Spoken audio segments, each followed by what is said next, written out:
We're going to go ahead and kick the show off here in about 2 minutes, guys, and we'll start moving forward. Appreciate you all getting on. We're just going to give a little more people time to jump on. Thank you.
Okay, thank you everybody for jumping on.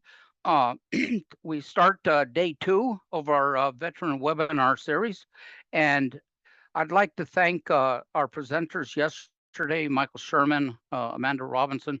You guys did a great presentations because you guys were straight to the point. Veterans, that's how we like it. You know, we just want just the facts, just give it to us. We may not like to hear everything we're hearing, but you know what? All veterans, one thing we were taught is we can conquer and overcome just about any obstacle. So guys, welcome aboard. We have 2 great presentations. I cheated and I went through their presentations, through their slide decks and stuff. And guys, you're going to be in for a treat because I preach all the time there are no grants out there. And you know, this value-added producer grant makes a liar out of me. We have cost share programs or whatnot, but this is probably the only true grant for beginning farmers and ranchers, for farmers and ranchers that's out there. So we got a great presentation coming up first on the deck, and then after that, we're going to go into one of the things that you are going to need if you're getting into farming and ranching, and that's working closely with the National Resource and Conservation Service. So guys, exciting presentations coming up, and without further ado, I want to go ahead and introduce you to Delee Taylor. Delee Taylor handles the value-added producer grants out of the state of New Mexico. We're not bringing somebody in that heard about them. We're bringing in the experts. We're bringing in people that know. So Delee, I'm going to go ahead and turn it over to you. And I love seeing that big smile on your face because that tells me you're ready to rock and roll. So go ahead, Delee, without further ado, take charge. You're on mute. Sorry about that. I rotated my camera and I was trying to get it back straight. So don't worry good about afternoon. it. Good afternoon, don't worry everybody. about it, though. Don't worry about it because when I'm on mute, everybody's happy. So you just go ahead. Go ahead. Oh, well, thank you for having me. Appreciate the opportunity to share this particular program. It's one of our prize jewels, where we can help the masses if at all possible. So, thank you very much. I'm happy to be here. My name is Delee Taylor. I have been with the agency for almost 18 years. The last 3 have been in the rural business cooperative services. And prior to that, I did multifamily housing. So I have a wide variety of knowledge, but today we're going to talk about the Value Added Producer Grant. And this grant actually is extremely competitive. It is on an annual notice of funding cycle. And we'll kind of go into it a little bit later in the slides, but this year it kind of went through an overhaul.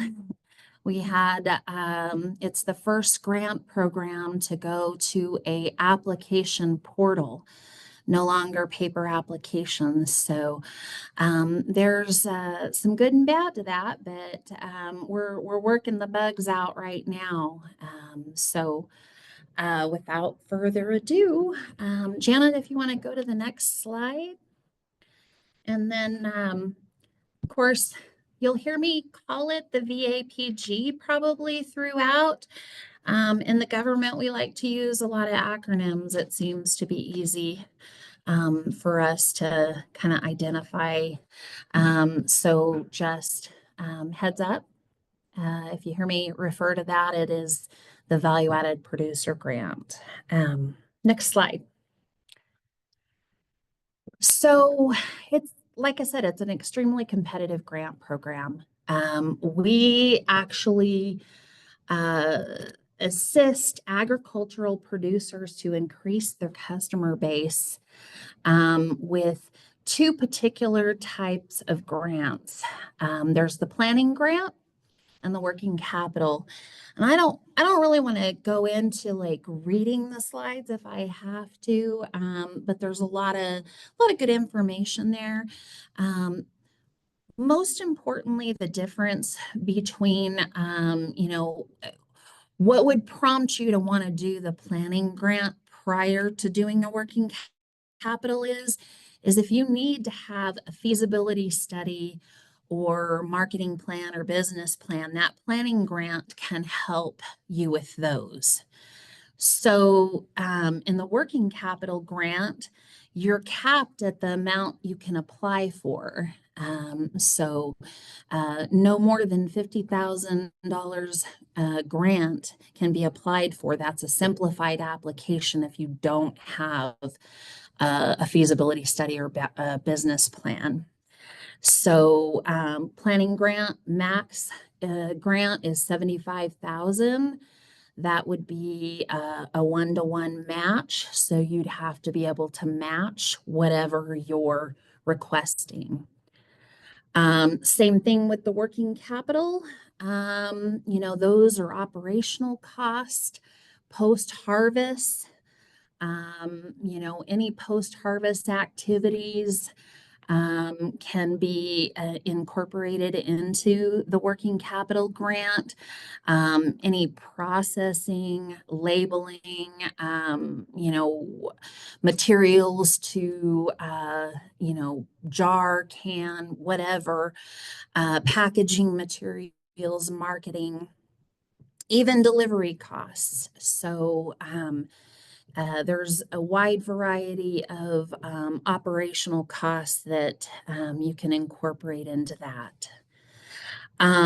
Grantee, it's important to note that a grantee can only submit one application per cycle, so you can't do like a planning grant and a working capital. So just an important piece right there. Next slide. Again, one-to-one match is required for all applicants. Because this is a competitive grant, the scoring is kind of key at the end. It's a national office competition, so scoring is important. All applications that are deemed eligible go to the national office. And basically, they determine the cutoff for scoring. So in that cash match, obviously, if you bring cash to the table, you're going to get more points than if you have in-kind contribution. Any of your commodity can be used as the in-kind contribution. If you have green chilies, that commodity can be used. If you have cattle, that can be used. Whatever. Overmatching is absolutely allowed. And this particular grant is on a reimbursement basis only. So you need to be able to self-sustain the grant until you have the ability to go through and do your reimbursement to us. The grant period is up to 36 months. That would kind of depend on, what dollar amount you're doing. Most of the planning grants are 12 months, typically, because you can get those plans, the consultants hired on and do those planning type tasks, the feasibility study, the business and marketing plans. You can get those done within that 12 months. But as far as the working capital, depending on the size of project that you have and the more that you apply for, if you were to do the max award amount of $250,000 and you match $250,000, you might need that longer period of time to do your project. You're only allowed one project in that period. So if you wanted to apply for another VAPG, you would have to wait until you completed the prior grant before applying. One of the most important things is that the projects have to demonstrate some economic development. An increase in customer base is a big part. It kind of goes into the scoring mechanism, and the greater portion of revenue can be derived from the value-added process being returned to the producer. Next slide. So we wanted to highlight one of the projects that we had in the southern part of the state. Ruidoso, New Mexico has Noisy Water Vineyards. They actually have done a couple of our grants. We have the REAP, which is our Renewable Energy for America program.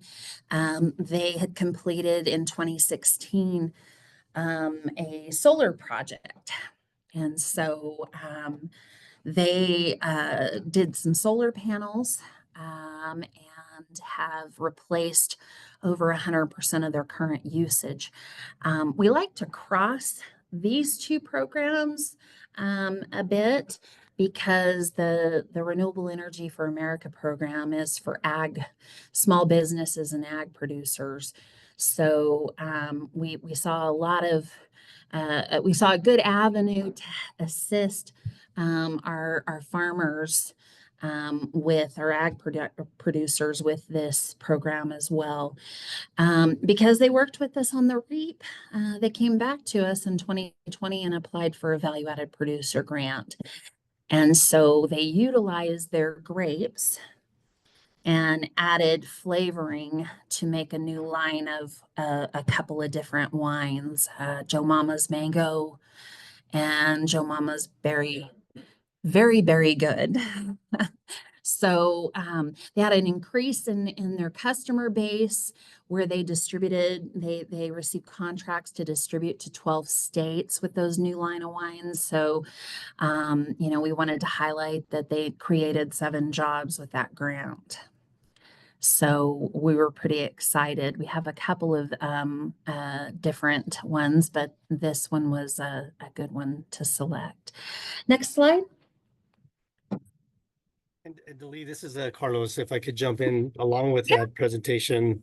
Yeah, so it brings up a good point in regards to being able to cross some of the project with the VAPG and the RE program, as you mentioned, where it's a benefit to that entity to be able to provide solar and save energy along with any energy efficiencies improvements that can be had to the production of wine, right? And so in this case, that really does help that particular end user with the two savings of aspects of energy and the supply that you would get from a VAPG. So I wanted to jump in. Thank you. Thanks for that, Carlos. Um, so Rick had mentioned earlier, we kind of highlighted what the VAPG is not. So there's eligible purposes and there's ineligible purposes. And sometimes with this particular grant, we like to just get it over with right off the top, because submitting an application that has an ineligible purpose just deems you ineligible right off the bat. And you go through a lot of work and processing of this application for nothing. So VAPG is not a job training program. It's not intended to teach people how to farm. It's not a technical assistance program. It's not for research and development. And it's not intended to be a loan program or provide a continuous stream of capital. So it's mainly to focus on one particular commodity and how you're going to add value to it and increase your revenues for economic development. So next slide.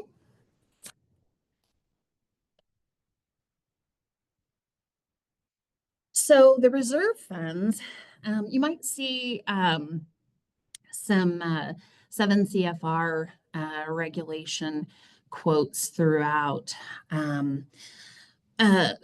The reserve funds on the value added producer grant provide like set aside funding for a variety of reasons, and they provide a additional bump in scoring. Competitive grant scoring is key. So these particular groups, beginning and socially disadvantaged farmers and ranchers, that includes veteran farmers, mid-tier value chains, persistent poverty counties, and then we also have the food safety. That's become kind of a hot topic. Food deserts, food safety. There's a lot of healthy food financing type initiatives and funds that have come out. So these particular ones have set aside funds, but they also receive, these categories receive additional points. Next slide.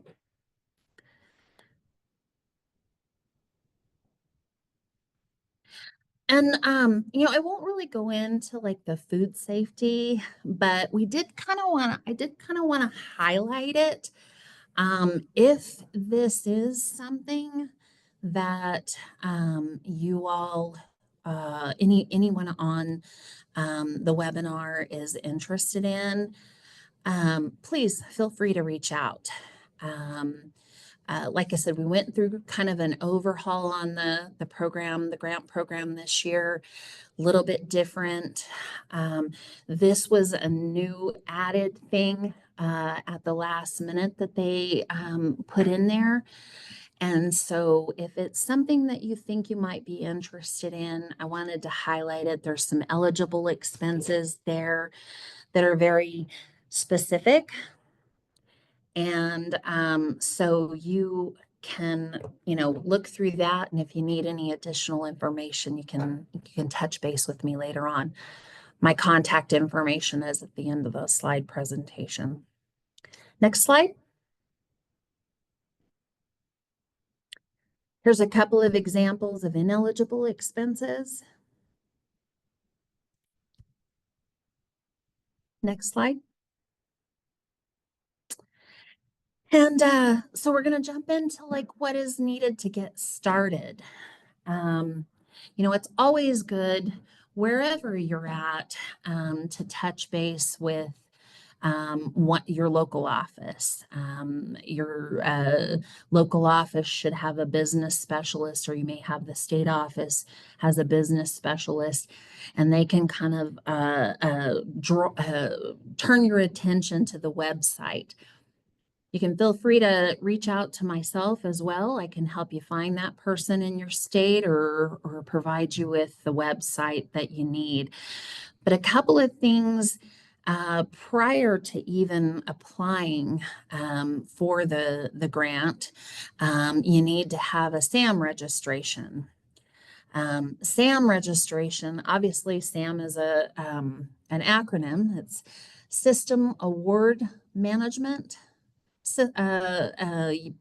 website, or it's a way of registering yourself, your farm, your business with the government to receive payment, grant funding, or loans. And registration must be completed, and you must have an active System Awards Management registration before submitting an application. That can be kind of time consuming. So, you know, that is something that a local specialist or a state office business specialist could probably help guide you with that. You must have legal authority. Applicants have to certify that they have legal authority to carry out the purpose of a grant. And their business must be in good standing with the state. Next slide.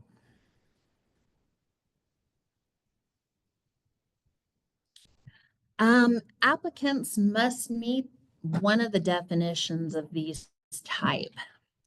Agricultural producer grant, farmer and rancher cooperative, and majority controlled producer-based business. Next slide.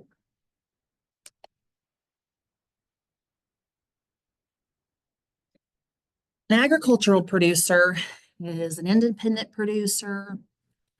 It can be a family farm, means a for-profit agricultural business that's 100% owned and controlled by that entity.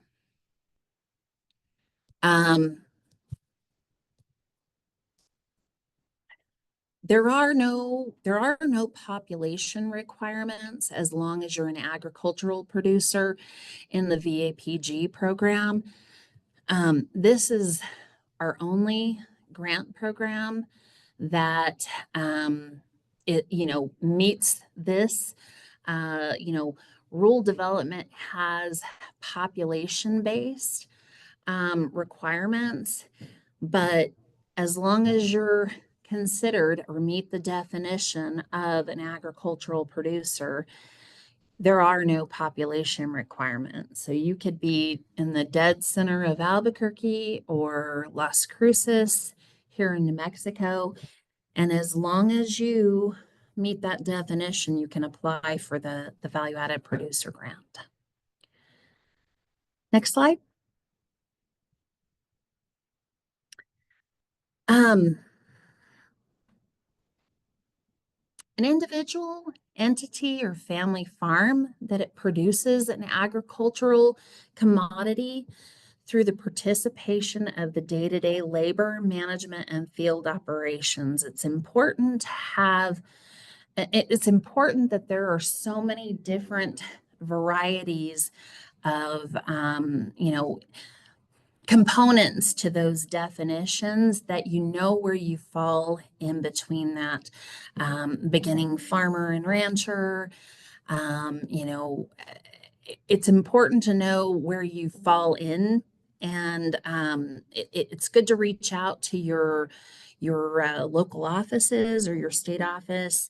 And if you have any questions about that, you can clarify with them.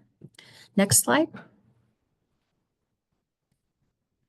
Agricultural producers can also be steering committees, harvesters.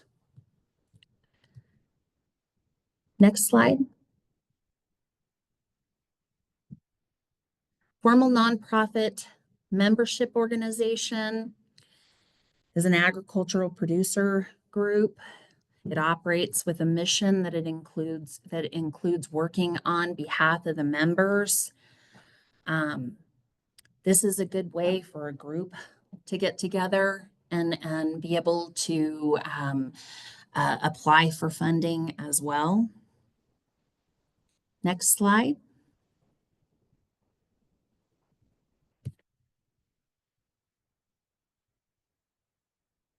Farmer and Rancher Cooperative. Business is owned and controlled by agricultural producers that is incorporated or otherwise identified by the state, but operates as a cooperatively operated business. I want to note that the agricultural harvesters do not meet the definition of the farmer and rancher and therefore are not eligible to apply as a farmer and rancher cooperative. Next slide. Majority controlled producer-based business. The venture that means greater than 50% of the ownership and control is held by one or more producers, one or more entities. 100% of the ownership is controlled by one, control of which is held by one or more producers. And the term entity means a partnership, limited liability corporation, limited liability partnership, and a corporation. This is also part of that set aside, the 10% of available funds. Next slide. And all four applicant types must currently produce and own more than 50% of their agricultural commodity that they're using for the value-added product. This was a big thing this year. With going from the paper application to the grant application portal. When individuals went on, the portal was the application portal was designed to pretty much tell you if you were going to be eligible. And if you answered that you did not have majority ownership, 50% or more, it kicked you out. And a lot of individuals and beginning farmers, they buy the majority of their product and do the value-added process themselves. The key is that you have to own more than 50% of that commodity to be eligible to apply for funding. You can purchase the other 49.5% from other sources, and that can be utilized as a part of the operational costs that you include in any working capital grant. But this is a key. If you grow green chilies and you're going to want to do green chili salsa, you're going to need to be able to bring in more than 50% of the product that you're using on that particular project. You need to be able to prove that you own the product, the raw agricultural commodity, through the production of the product. And also, applicants applying for the working capital grant funds must document the quantity of each of the agricultural commodity. that they will use for that product. It's expressed in appropriate unit of measure, pounds, tons, bushels. And the reason why we say that is we go back to that one-to-one match. You can use your commodity as part of your match, your in-kind match. So it's important to be able to provide the unit of measure so that you can document what that product is worth in that particular, scale. Next slide. Additional applicant eligibility requirements. We have the citizenship. Applicant must certify that they're that is more than 50% owned by individuals that are either a citizen or national of the state or reside in the United States after legal admittance. Multiple grants. I think I touched on that earlier. You're only allowed to submit one application per solicitation of funding. And you can only have one active VAPG award at a time unless the applicant is also applying as a farmer or rancher cooperative or agricultural producer group. The current VAPG award, if your applicant has a current VAPG award at the time of a subsequent competition, you must exhaust all the funds and submit final financial and performance reports before the designated competition, end of the competition or end of the application period. For example, our application deadline this year was April 17th. If we had a previous awardee that wanted to reapply, they would have had to have submitted their final reporting and their final reimbursement prior to that date to be able to apply. Next slide. There's some ineligibility for applicants. If you have been debarred or suspended or otherwise excluded from federal assistance programs, if you have any outstanding judgments obtained in federal court, you're delinquent on any payment of federal income taxes or been convicted of a felony criminal violation, or have any unpaid federal tax liability. So back where you start, we talked about the system awards management. That is the system that we used to kind of flag some of that stuff. If you have any outstanding judgments or unpaid federal tax liabilities. So next slide. VAPG project or product eligibility. So this is some of the different ways that you can, methodologies that we have for the value-added product producer grant. One is change in physical state. So you're taking milk and making cheese, green chilies into salsa, wool into clothing, livestock going to be packaged into meat, produced in a manner that enhances the value of the agricultural commodity, physical segregation, farm or ranch-based renewable energy, locally produced agricultural food product. Next slide. And there are some ineligible uses of the grant. That would include the matching funds as well. Purchase of land, buildings, or equipment. The preparation, paying a grant writer. any type of design work, research and development, expenses for the production or harvesting, it's post-harvest only. And any application with over 10% of a total project cost that is any of these ineligible expenses would be deemed ineligible to compete at all. So if for some reason you have accidentally thrown in there an ineligible use, if it falls over 10%, it can be deemed ineligible right off the bat. Next slide. So this is kind of the end of the presentation.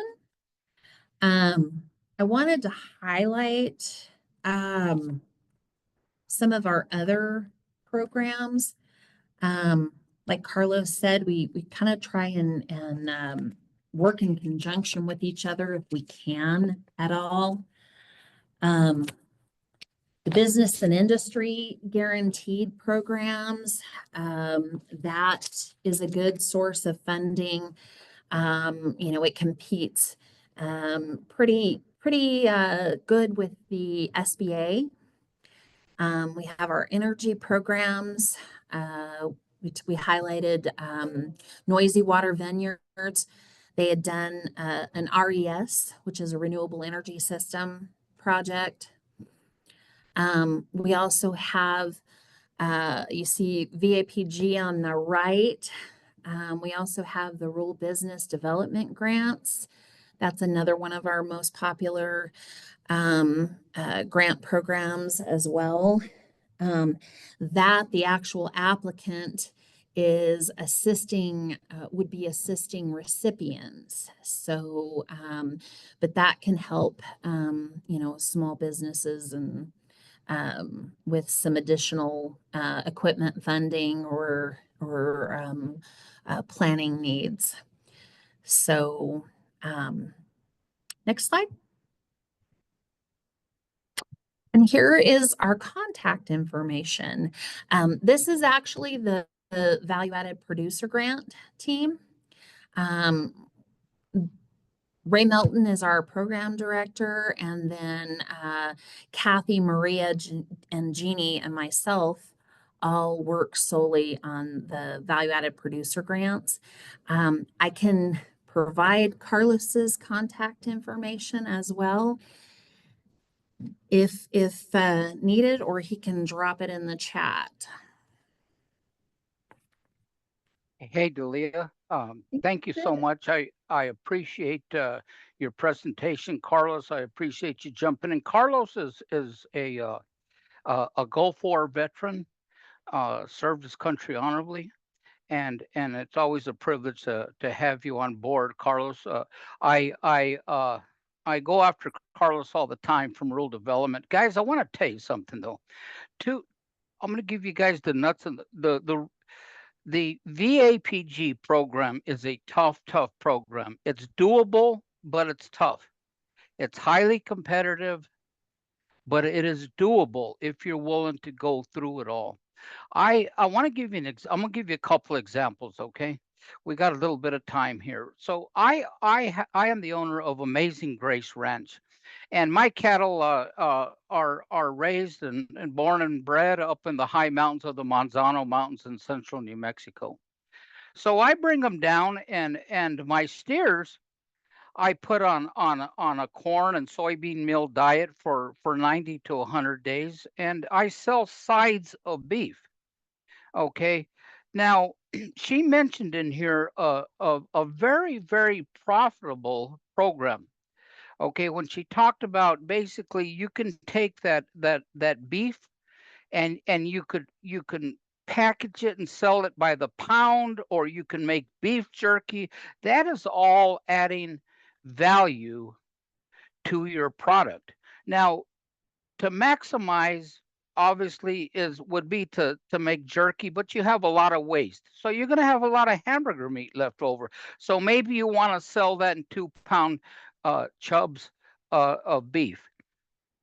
The value added producer grant is a great opportunity for you to get into the market, help working on your website, help working on your web design, help working on your package design and all of that. It's a great opportunity.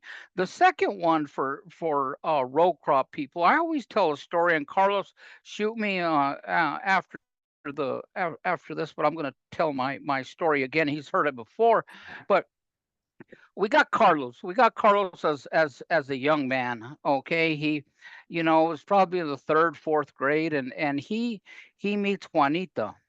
And oh, Juanita's the prettiest little girl he ever saw. She's out there in that summer dress with her white shoes, and he just falls in love from 3rd grade with Juanita. And Carlos comes from a long jalapeno growing family. And their family has been growing jalapenos, the best jalapenos, for generations. And Juanita's family, well, they have tomatoes that people drive from county by county to come just buy that special tomato that her family has produced for generations also. Well, as life would plan it, they start growing up, and then in high school, sure enough, they start dating. And they start dating, they fall madly in love with each other. And one night they're sitting over there having a milkshake, and Carlos says, Juanita, we're going to get married someday. And she says, oh, Carlos, that would be my biggest dream, but my dad would never let me marry somebody unless they're going to be tomato farmers. And Carlos says, oh, that is going to be a problem, because my father will not let me marry any woman that will not help me take care of the jalapeno farm. And they're just so distraught, and they're saying, what can we do? What can we do? And the VAPG ferry comes floating down between them and says, guys, you can make the best salsa in the world. You guys can make the absolute best salsa that's out there. You got the tomatoes, you guys got the jalapenos, and you can call it Carlos and Juanita's salsa. And we're going to give you guys a grant to kick it off. There's always a way. Military veterans are resilient. They'll figure it out. The story ends in happily ever after. Guys, your story could end as happily ever after. But you have to be resilient. You have to be determined. The tools that the military gives you are the tools that are going to get you through these programs. The programs, you guys know, anytime you start looking at a farm bill and stuff like that, what do you have? You have Congress. Everybody wanting to put their hand in the pickle jar, and everybody doing it. And so any program, if you look at it just on the surface, is going to be a challenge. It's going to be a huge challenge. But you know what? I just love you guys because you guys do the job. And basically what I'm leading to here is saying that you have the tools to forge through this value added producer grant program. And the best way to do it is contact your local rural development center. Get information. I believe that this year's application process timeline has expired, but as difficult or as challenging as this program is, it's worth it. And this gives you a year to prepare, a year to get your SAM number, a year to go through all the qualifications. Make sure that when the sign-up period comes for the next application, make sure that you guys have all your ducks in a row. And when you walk into that office, you're able to compete because it's highly competitive. It's a great grant program. And I appreciate you, Carlos. I appreciate you, Dali, for bringing it out. But you can see there's an awful lot of information. I want you guys to take it in stride, absorb as much as you can, but always remember, if Carlos and Juanita can do it, man, you guys and anybody can do it, So Amazing Grace Ranch, we learned the hard way, and we didn't take advantage of this, but we maximize every single beef that we raise on our ranch. And you guys can do the same thing by adding value to your products that you guys want to grow. Okay. Thank you guys. I appreciate you, Delee. I appreciate you, Carlos. Let's go ahead and we're gonna just take a 5-minute break, and then we're gonna get ready to kick it off. Okay. Thank you guys. Thanks so much for having us. Appreciate it. Absolutely. Thank you, Rick. I also did put in the chat the New Mexico Apex Accelerator, which does provide assistance for those who need to do a SAM registration, and they are nationwide, so they can take a look at other individuals that might be from other states that might need assistance. Perfect. Thank you. And thank you guys both so much. That it's a beautiful grant program. I'm glad to see that it's continuing forward, and it's always great to know that there's experts like you out there to help them navigate through this process. So thank you guys. Thank you.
Okay, guys, we're going to go ahead and jump on with our next slide. Um, I called on my old faithful state beginning farmer rancher coordinator, Floyd Knowles. Floyd is in a big state, a lot of agriculture, a lot of challenges, and he always produces for the beginning farmer and rancher. And I'm so grateful to have him. I bring him on board to do a lot of presentations because it's comforting to find people that know their stuff. So Floyd, I want to thank you for accepting my invitation again and not hanging up the phone on me every time I call you to put you to work. So anyway, I'm going to go ahead and Floyd, turn it over to you, talking about programs that NRCS has to offer, especially the EQIP program and other stuff, and the importance, guys. If you're going to get into farming and ranching, you better be good friends with NRCS, because these guys are the experts that's going to change your profitability around 180 if you follow their expert advice. So Floyd, welcome aboard. Thank you, sir. And I'm going to go ahead and turn it over to you. Thank you, Mr. Lopez. Good afternoon, everybody. My name is Floyd Knowles Jr. I am the outreach coordinator for the Natural Resource Conservation Service, as well as the tribal liaison and the beginning farmer rancher veteran coordinator for USDA. And before I kick this off, thank you all for your service and everything that you've done for us here in America. From there, a little bit about myself. I graduated from Prairie View A&M University with a degree in agriculture education and human resources. I also graduated from George Washington University in their Emerging Leaders Development Program back in 2012. And in 2003, I was awarded the Chiefs Conservation Award for Outreach and Communication. So that's just a little bit about me and my background. And I've been with this agency for 30 years. Might not look like it, but I've been around for quite some time. But enough about me. Let's go ahead and proceed into what USDA NRCS can do for you. Next slide, please.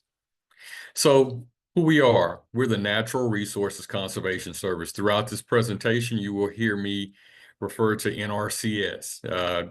Government agencies, we have a lot of different acronyms. It's just short, sweet, and to the point. It all means the same thing, but we're the NRCS, which is a federal agency under U.S. Department of Agriculture, USDA, NRCS. From there, NRCS will deliver conservation solutions to address agricultural producers' needs and wants on the ground. One thing about NRCS, we just celebrated our 90th anniversary about 2 weeks ago.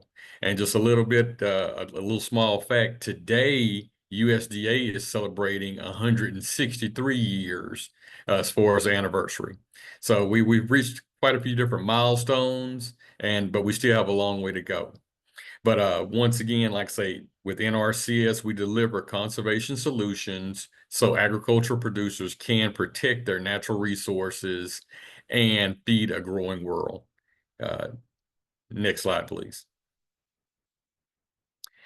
What we do, NRCS employees work directly with farmers, ranchers, forestry producers, landowners, urban ag producers, typically anybody that has property NRCS will work with. We basically provide our technical expertise along with some financial assistance to meet their unique conservation business goals. One thing about NRCS, we work with anybody and everybody, but once again, these plans that we develop are specific for you and your operation.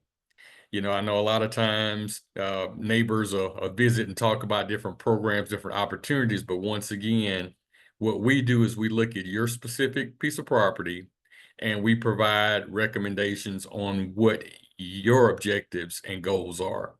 Your neighbor might have the same 40 acres, but once again, his topography could be different.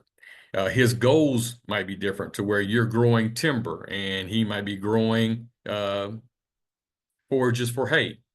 So once again, everybody's plan is a little bit different. And then once again, you know, your revenue or the money in your bank account might be totally different than your neighbors. So once again, these plans are created specifically for you and your unique conservation objectives and goals.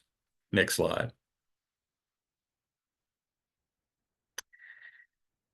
Starts with a visit. So basically, questions about your property. You heard maybe about heard about NRCS through your neighbor or from the local feed store or any producer. It might have been a webinar such as this, maybe a workshop presentation with the extension service or a newsletter or something of that magnitude. But once again, I would highly recommend taking a snapshot or zapping this QR code.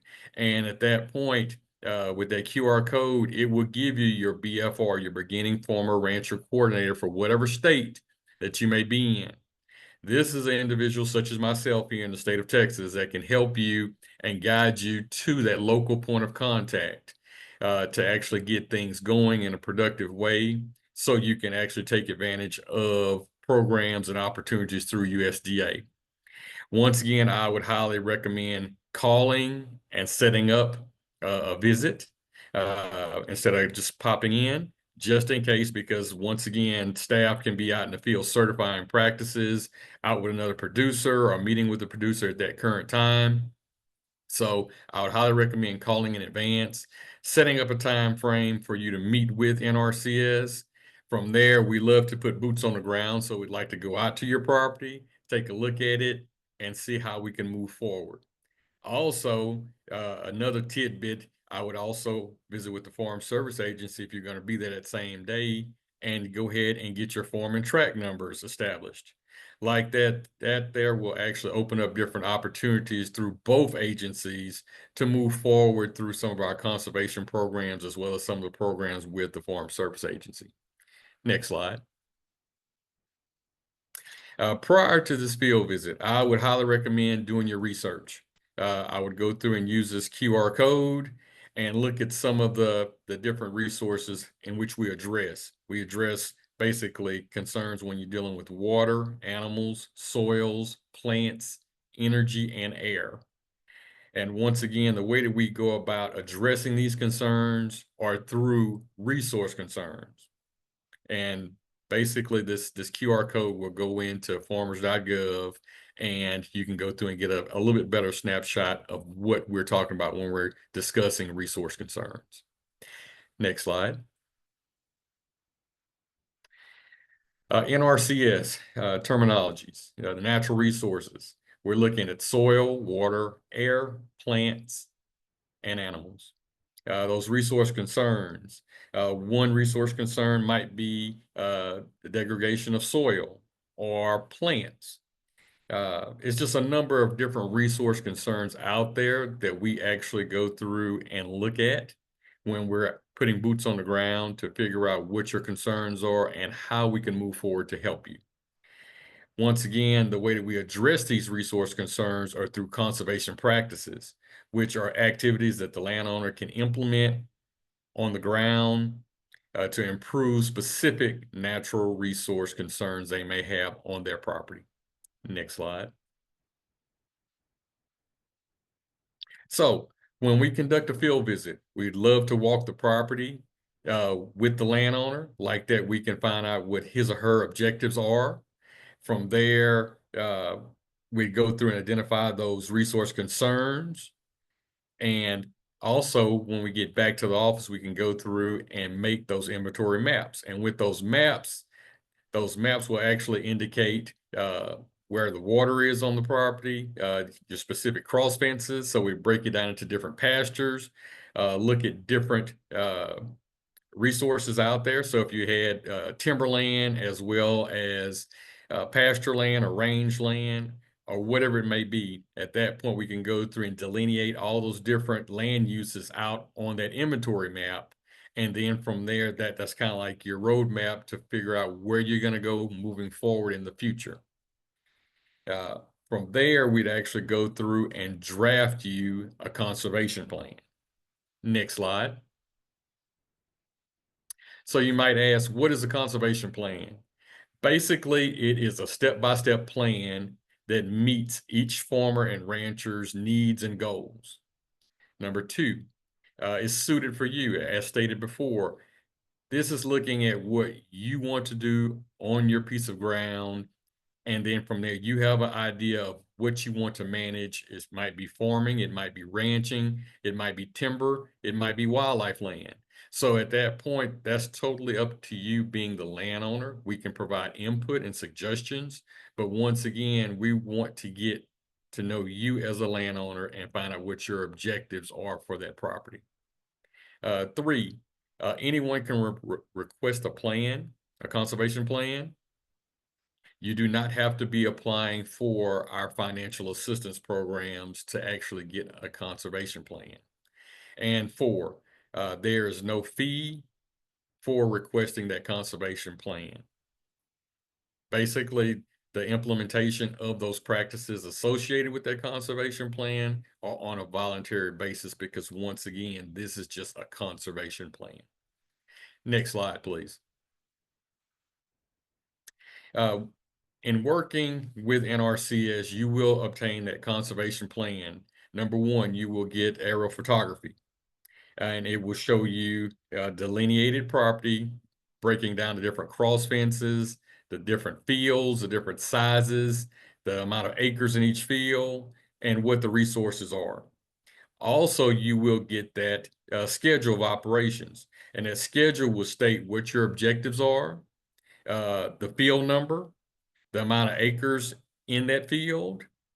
From there, it'll look at what you plan on doing. It might be rotational grazing. It might be a prescribed burn. It's no telling what practices, depending upon your land base, of what would be associated with your conservation plan.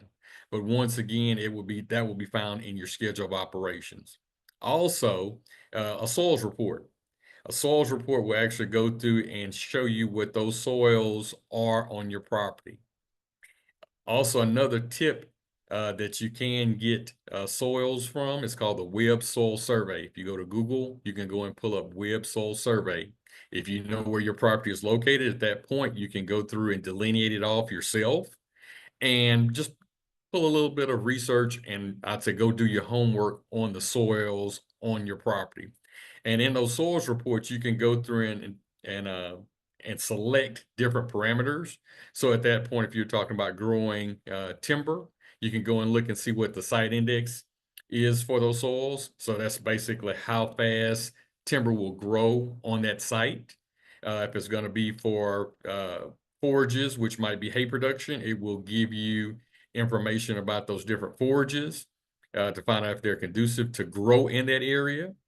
So once again, also it talks about home sites. So at that point, if you're talking about maybe putting a home on that piece of property and you have a very, very tight Houston black clay, which basically has a high shrink swell potential, at that point, your foundation will do basically the accordion effect. It will shrink when it's dry and swell when it's wet.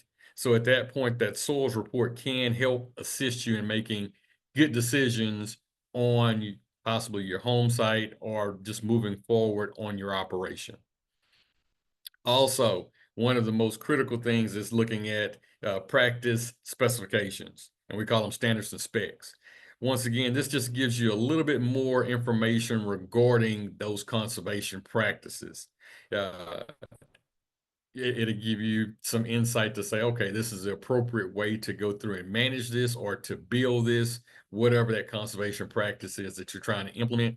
Those practice specifications and standards will actually help you get that accomplished. Next slide. Perfect segue into this conversation. It's two types of assistance. And first of all, we talked about CTA, which is Conservation Technical Assistance. That's that personalized advice that can be drafted in a conservation plan to help that farmer and rancher make decisions and move forward with implementing certain conservation practices. Financial assistance is a little bit different. So once again, financial assistance is where you're receiving government dollars to actually get conservation implemented. Some people refer to it as cost share. I would highly recommend changing that and calling it financial assistance. Because if I tell you I'm giving you 50% of something, you think you're getting 50%. Financial assistance will go through, and I'll explain a little bit more in some of the other slides of how and what amounts you will receive when we're talking about financial assistance. So once again, I would highly recommend looking into our financial assistance programs. These contracts can be typically 1 to 5 years. Practices will be planned and certified to meet NRCS standards and specifications. Payments will be made on a reimbursement type of basis after the practice is completed and certified. And once again, all of these are basically have to meet our standards and specifications. Next slide. So here in Texas, these are some of our common practices, which I'm sure they're pretty common all over the globe, maybe not for Alaska, but once again, you're looking at brush management, range and pasture planting, cross fencing, prescribed grazing, pipelines, and that's just to name a few. Next slide. High tunnels, cover crops, urban gardening, ponds, and when we say ponds, we're talking about ponds, lakes, dams, tanks. It just depends upon what region you're in, typically for the verbiage of a pond or a lake or a tank.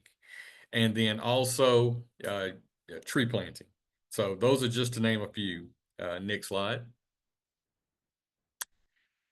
One of our signature programs with USDA NRCS is EQIP, and that stands for Environmental Quality Incentives Program.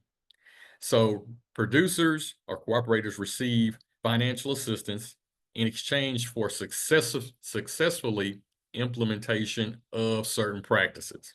Once again, that's going back saying that you meet those standards and specifications. Incentive payments for conservation practices are reviewed and set each fiscal year. And once again, that's where I was talking about financial assistance versus the word cost share. Next slide. So this is the perfect example to show you what I mean by financial assistance. So for example, in a random EQIP application, we're looking at brush management. So the scenario that we're looking at is saying mechanical treatment, and that's greater than 51% of the canopy cover. So it's pretty dense out there. The practice code that's found in our field office tech guide, which actually can be found online under NRCS in your specific state,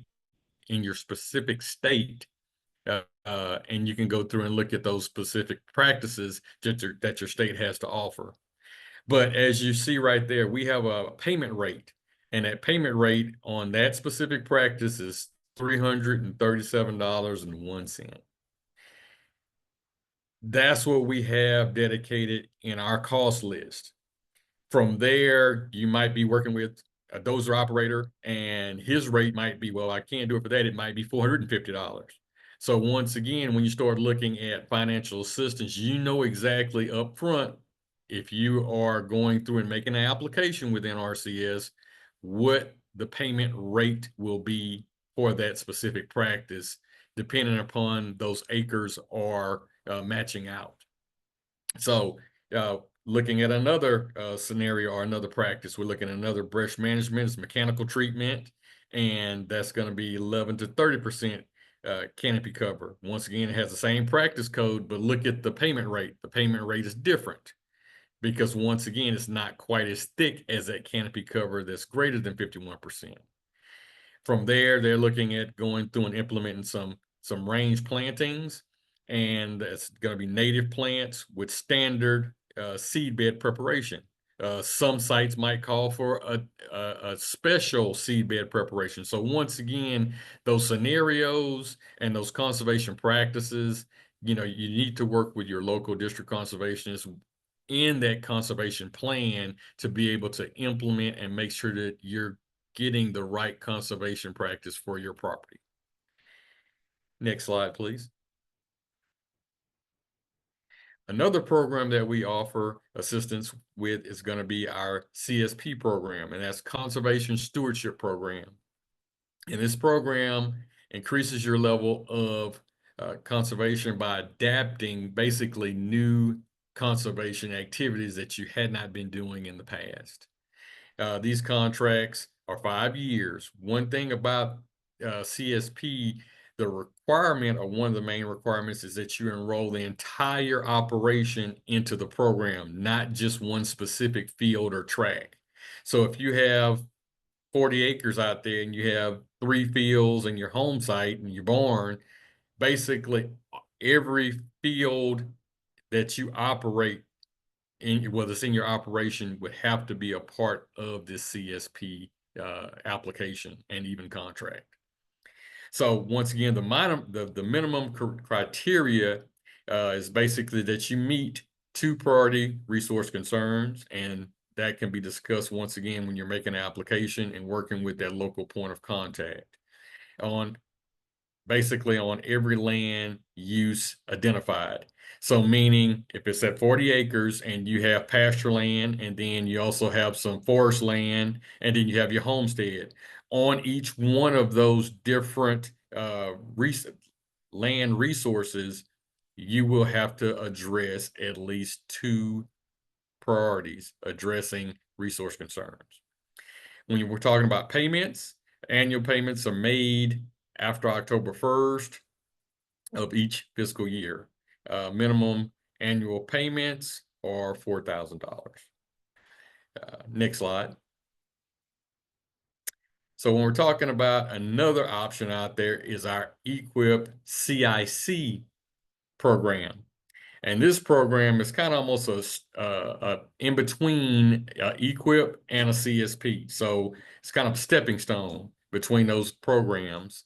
And from there, once again, you're addressing priority resource concerns. The contract is 5 years, but the difference in the requirement is you do not have to enroll the entire property. You can actually do this you can do the CIC basically enrolling 1 field or 1 track. But once again, meeting at least 1 priority resource concern during the contracted period. Payments, using the EQIP payment rates, implementation payments paid after certification under EQIP. And then from there, annual payments are paid after October 1st on CSP. Next slide. Another opportunity that NRCS can provide assistance with is going to be our agricultural conservation easement programs. One of them is going to be basically dealing with pasture land, range land, crop land, things of that magnitude, and then which is going to be our agricultural land easement, ALE. And then we also have our wetland reserve easement, which is WRE, which typically deals with wetlands, and things of that magnitude. Next slide. What land is eligible for ALE? Once again, I spoke of agricultural lands that encompasses cropland, rangeland, grassland, pasture land, and non-industrial private forest land, which is typically going to be considered timberland. Next slide. Funding pools for applicants. There are a number of different funding pools, but these are 2 specific ones that I thought were necessary to discuss at this webinar. You have your beginning farmer and rancher pool, which basically has the parameters saying has not operated a farm or ranch, or who has operated a farm or ranch for not more than 10 consecutive years. That's the definition that qualifies you for a beginning farmer and rancher. Then also you have the veteran farmer rancher. But once again, you have to meet the same criteria as of being a beginning farmer and rancher, but then also served in the U.S. Army, Navy, Marine Corps, Air Force, or Coast Guard. So once again, like I say, we do have these different parameters and these special pools where you're competing against like applications throughout this process. Next slide. Tips for success. Once again, review the application and the contract appendix. I would highly recommend ask questions. I mean, it's kind of like going back to school. Basically, do your homework, do your research, and once again, ask plenty questions. Check in occasionally with that local field office, because once again, that's where the rubber meets the road, is getting those conservation practices implemented are going to take place through that local field office. Understanding the practice standards and specifications or the enhancements. Once again, understanding the requirements and the required documentation. So once again, have those conversations with that local point of contact, which is going to be more than likely that district conservationist. Also, have a plan. When you come and set up an appointment with the NRCS, have a plan in mind. Be ready to start the work. You know, if you're talking about getting involved in our EQIP program or CSP, at that point, you know, think about scheduling contractors. You know, once again, go and do your homework. Basically, look at the materials. Get you a cost list on your materials to find out how much it's going to cost you. One factor is that you have to implement a planned item within 12 months under our EQIP program. Once again, stick to the planned practice schedule. We understand things change, but once again, keep that local DC, and I'm talking about district conservationists, keep him or her up to date on what your plans are, what you're thinking about doing. Because once again, hopefully it will be a great relationship where we both can go down the road together, getting conservation implemented. Once again, understanding the cost that you're going to concur. Talk to consultants, talk to contractors, price your items. And once again, depending upon the agency, ask for that receipt for service. With NRCS, you have to ask for it. I believe with the Farm Service Agency, it's automatically provided to you. But once again, it's a great recap of what you discussed with that district conservationist to make sure that y'all on the same page. And then again, if you have additional questions at that point, you can actually follow up and say, hey, look, I got a question about this EQIP program. We talked about this, you know, what is the life expectancy, whatever the question may be. But once again, that receipt for service can capture a lot that you might not put down on your big chief tablet. Next slide, please. Once again, just reiterating the tips for success. As you can see, the biggest one and the one that stands out in this Rubik's Cube is ask questions. Once again, review those appendix or review that contract. Understanding the practice, the standards and specifications, be ready to start the work. Understanding the upfront cost, stick to the plan, the schedule, respond promptly. So once again, these are just tips that really can make this a great marriage moving forward. Next slide. And USDA and RCS helping veterans. USDA wants to ensure that veterans looking to return home or to start a new career on a farm or in a rural community have the tools and opportunities they need for success. That might be basically on agricultural land, it might be gardening, whatever it might be. It might be in an urban setting, but once again, NRCS is going to be there to help you how we possibly can assist. It might be more of the CTA, which stands for Conservation Technical Assistance route, or it might be under one of our financial assistance programs. Next slide. This is my contact information. If you're in Texas, reach out to me. If you're in a different state, I would highly recommend reaching out to your local BFR point of contact and then having those conversations with them to be able to understand how we can actually move forward. I'm saying as USDA, no matter if it's going to be through NRCS, FSA, Rural Development, RMA, whichever agency it is, once again, we're there to assist you and help you with whatever concerns you may be facing. Next slide. And once again, thank you all for your service. Thank you for your attention in the background. Once again, we're there to help however we possibly can. Floyd, we're not going to let you go yet. We're going to keep you on the hot seat for a little bit, but Okay. I want to mention a couple of things, guys. Number one, and Floyd, correct me if I'm wrong, you're the expert, but if you qualify for the veteran definition, that means that you have been out of the military less than 10 years and you are applying for an EQIP contract and you get awarded the contract, you get bumped to the top of the list for funding. Is that correct? You're basically in a special pool of money.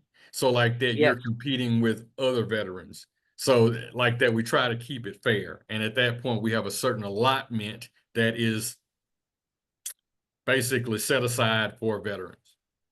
Yeah.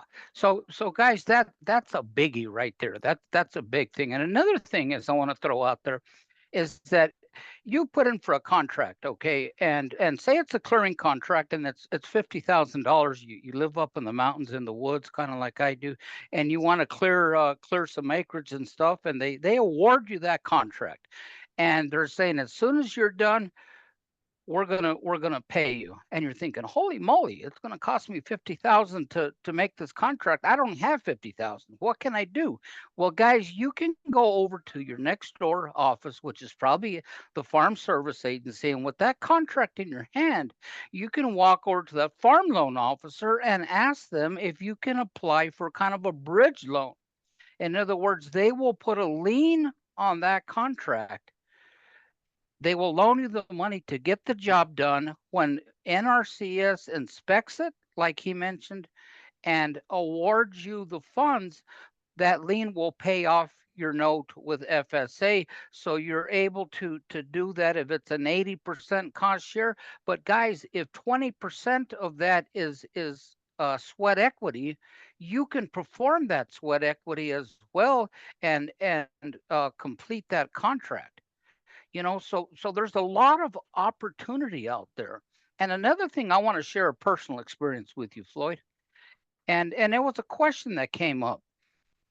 The question, one of the things is I applied for a well, a livestock well out of my ranch. And that first time I applied, my scoring wasn't very high. Really disappointed. I didn't rank up there. But I had a great NRCS employee there, and he came up to me and says, Rick, it happens, but let me tell you how you can raise your score. So the next year I applied for that, and I implemented these different programs and these different conservation efforts to raise my score, and my ranking went up quite a bit. If you don't rank high, don't blame that. These NRCS specialists, these NRCS employees have strict guidelines they got to go through. It's not arbitrary where they can sit there and say, well, he came in with 2 different color socks. I don't like the guy. I'm going to rank him a lot lower. They go through strict guidelines, just like with the Farm Service Agency. I get a lot of complaints about, well, this farm loan officer didn't like me. He didn't approve my loan. Guys, let's sit down and ask the questions. What can I do to get better? What can I do to advance, get higher on that list, get my loan approved or whatnot? Floyd, you did a great presentation as always. So I'm going to call on Michael. Now, Michael, you got a few questions you'd like to ask, please? Sure. Got a couple here. What if I enter into a contract with the USDA NRCS and don't complete the practice? Okay, great question. So if you enter into an EQIP contract and you do not finish it, at that point, we can actually go through, and we do have some provisions to cancel a contract. But once again, we have to have a justification of why we're canceling it. Because once again, those federal dollars could have been given to someone else that possibly would have gotten conservation implemented. So once again, you have to have a justification to go through and cancel out a contract, other than I didn't go and do my homework to find out it was going to cost me X amount and that's too much. So once again, great question. Before you accept and sign on the dotted line, I would highly recommend doing your research, doing your homework to find out what the cost of materials are, what the cost for labor would be, things of that magnitude. Because, you know, prime example, right before COVID hit, a spool of barbed wire was $87. By the time we got out of COVID, it was $187. So once again, if you got locked into one of these contracts, your financial assistance, and as some people say, your cost share rate is not what you were expecting. So once again, go do your homework. You know, Floyd, I'm going to throw another example out there. I think I'm probably NRCS worst nightmare, you know, as a rancher. Okay. So, you know, I finally got that contract to drill my well. Okay. You know, I think it was on the third try. I finally ranked high enough and I got it, and I was just tickled pink. Well, in that area, they paid me, you know, up to 400 feet of drilling. And at 400 foot, we were still hitting dust, and typical New Mexico. And so at that point, you know, I went back to NRCS and they said, man, you know what, we can give you a little bit more. I think it was 75 feet or something, and see where you're at. And I didn't. And I told my driller, go all the way down to 600 foot and let's see what you hit, you know. And he hit just light mud. We went down to 700 feet. And in a nutshell, what happened, guys, is I ended up, that was decisions that I made. NRCS didn't make them. They offered me a contract. These were the specifics. I went beyond that. Luckily, I had cows I had to sell to pay that driller, you know, because the cost was incumbent on me. It wasn't on NRCS. They laid it out. I'm going to pay you up to 400 feet. You know, we may go a little bit further. And so I went beyond that. And of course, I ended up having to eat the total cost of that. But I knew that going into it, guys. Again, it's taking 100% responsibility of what we do. Michael, you got another question? Sure. This one comes up quite frequently. How does it work if you complete your contract and then decide to sell your property? Okay. Yeah. Good question. So basically, if you have an EQIP contract and you completed the practices, at that point, you know, something happens, life throws a curve, and you have to sell your property or you're selling it. What I would recommend is, once again, everything that we've talked about today is all about communication. I would highly recommend visiting with that district conservationist and telling him or her that, look, hey, I'm getting ready to sell this property. Another thing that you can consider is working with your realtor. Working with your realtor to make that declared when you're selling that property that, hey, this property had a contract that was tied to NRCS or federal dollars. And at that point, you want to make sure that in having a discussion with them, you might can get that transferred. And I'm saying, even though it's a completed contract, you still can go and get it transferred. Because one thing that I didn't really discuss was, when we're talking about standards and specification, each standard and specification actually has a lifespan. So say, for instance, if you put in fence work under USDA and RCS's EQIP program, that lifespan is 20 years, meaning that you will maintain and keep that fence in its place, utilized for rotational grazing or whatever the purpose was of that fence, for 20 years. So, you know, if you mess around and you change and you sell that property, at that point, you want to make sure that that person is possibly buying the property knows in advance what to expect, as well as if they actually sign off on that, assuming responsibility, that takes that responsibility off of you, being the landowner that received those government dollars. And then from there, now it's on the new landowner, because once again, their objectives could be totally different. They might not want to run a cow out there. They might want to put it into timber. So once again, communication is key. I would look at having that open dialogue between the new purchaser and all parties involved to see if they're willing to accept a transfer, to make sure that that takes that responsibility off of you. Because once again, you will be held responsible or even liable if those practices are not maintained for their lifespan.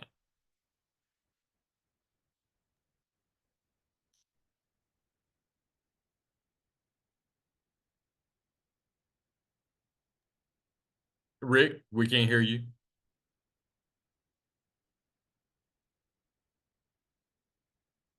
Of course, you can't hear me because I was sitting here telling Michael he was on mute, and I was on mute. Thank you, Floyd. I appreciate it. Michael, we got time for one more question. All right, one last one here. Can you change or alter your conservation plan? Or there's also a question there, can EQIP contracts be modified? Thank you, sir. Yes, sir. Basically, when we're talking about a conservation plan, I would highly recommend, if you're not entered into a financial assistance type program, you can go through and change that conservation plan, twice a year. Just depending upon, okay, well, this is what I was thinking at this given time. I'm going to change it. My objectives have changed. I plan on doing a different type of operation. You can go through and change a conservation plan at any time. But once again, if it's associated and tied to a contract, it's a little bit complicated at that point. But there are parameters to go through and modify as well as cancel an EQIP contract or even a CSP contract. But, once again, I would highly recommend having those conversations with your local district conservationist. Like that, y'all can be on the same page. And then again, to protect yourself and what all is talked about on any side when you're dealing with USDA, get that receipt for service. Like that, it is a documented reference of what was discussed while you were meeting with NRCS, with FSA, and like that, you have something to back up as far as what was discussed and then how you're going to proceed forward. Thank you again. I sure appreciate you, Floyd, as always. Guys, NRCS offers some great programs, and like anything else, they're competitive. And I do know that that NRCS has a annual meeting with the producers in that area, and that kind of works out for having a discussion on where do they want to put the main pot of money into, and they listen to you guys, the producers. I know out in my area, ranchers are strong, and so the farmers, if a farmer came up and says, I want to do row crop, I want to get more EQIP contracts for row crops, we have extremely small amount of row crops, but we live in ranching country. Ranching is king out here where I live. So most of the EQIP contracts come out for clearing, brush clearing, wells, livestock wells, and whatnot. Maybe weed control and stuff. So Floyd, I wanna thank you for your presentation, because you guys are the experts. You're the soil experts. I always use the story that if my corn is 3 feet tall at this point in the year, and all of a sudden I look right next to my neighbor right across the fence, and his corn is 5 feet tall, and I'm saying, like, well, what the hell's going on? Every year his corn's greater than mine. It's got more yield. What's going on? So you want to go to NRCS, get a soil expert out there, and he's going to say, hey, maybe you need to add this more fertilizer. Maybe you need to change this a little bit. Maybe your planting is off or whatnot. But these guys are going to come in and they're going to help you compete, and they're going to help you succeed. So I appreciate it, guys. Go ahead, Rick, Floyd. Got something? one thing I'd like to chime in behind you. The name of that meeting is called a local work group meeting, and those are held yearly. So I would highly recommend, if you are interested in being a part of that, reach out to that local district conservationist. Also, if you have registered with FSA and you're getting those announcements under Gov Delivery, At that point in Gov Delivery, it should state when those local work group meetings are going to be held. And I would highly recommend to go and engage and be a part of that. Like that, you can find out what's going on in the community, as well as get a firsthand knowledge of what practices are being offered. And then again, another thing, and not to take up everybody's time, the extension service. The extension service is a great asset in your various communities to actually go through, especially if you're a beginning farmer and just totally green or don't have that green thumb, to go through and get a little bit of information and knowledge before making these investments. Because, you know, I know with FSA, when you're talking about loans, they want to make sure that you know what you're doing before they make that loan. So, you know, once again, I would highly recommend doing the research, doing your homework before you get involved with any agency, as well as just going and making sure you're making the best sound investment of your money, as well as government money in farming and ranching. Thank you, Rick. I'm sorry. No, that's perfect. Thank you. And I appreciate, because that was great information, great input, and that's what we want. You know, guys, it's always so nice to have people that are in the business. You know, you look back at Michael Sherman, you know, he's in the cattle business. You look at Amanda Robinson and her presentation. She lives it every day with her and her father in the cattle business. My boss, Sarah Campbell, she's got a great farm out there, so she's farming every day, you know, giving us updates on how her goats keep getting out and getting down to the road and visiting with the neighbors and stuff. We got Floyd Knowles out here, who's actually out there running a cattle operation.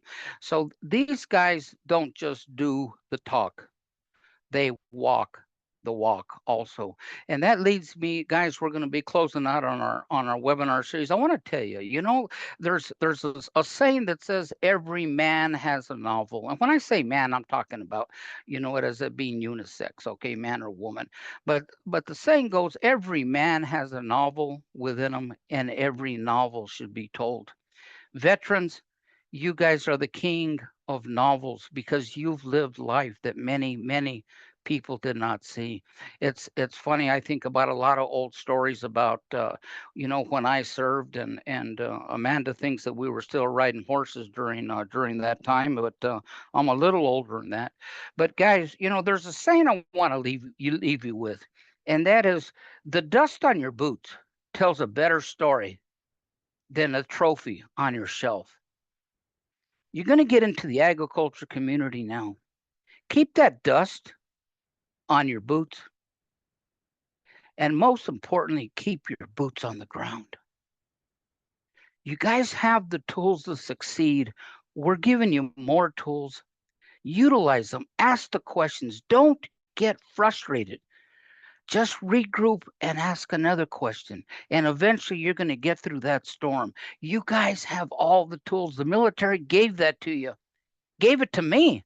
Gave it to me sometimes to piss people off, because I'm not done asking questions. You know, I don't care if I get kicked. I'm going to take the dust off my boots, and I'm going to continue to march forward and get new dust on them. Guys, we appreciate you. We do it for you.